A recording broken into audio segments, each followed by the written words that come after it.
аймаг орон нутагт зориулсан автомат худгийн системийн танилцуулга хийгдэж байна. За одоо дэлгэцэнд эхлүүлэх тогч болон удирдлагын самбар харагдж байна.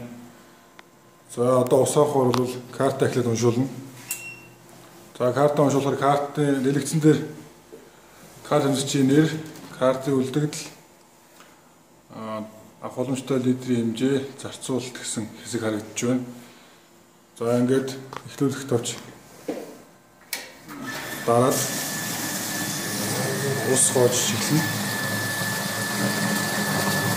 Дунджаар 2 секунд 1 литр ус хоожж байгаа. За дэлгэцэн дээр болохоор зарцуулалтын хэмжээ явж байна.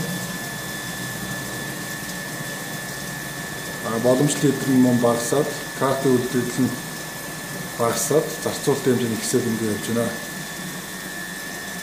За ингээд тухайн хэрэглэгчийн савн дүүрээд усаа зогсоох хэрэгтэй бол карта дахиж уншуулах хангалттай.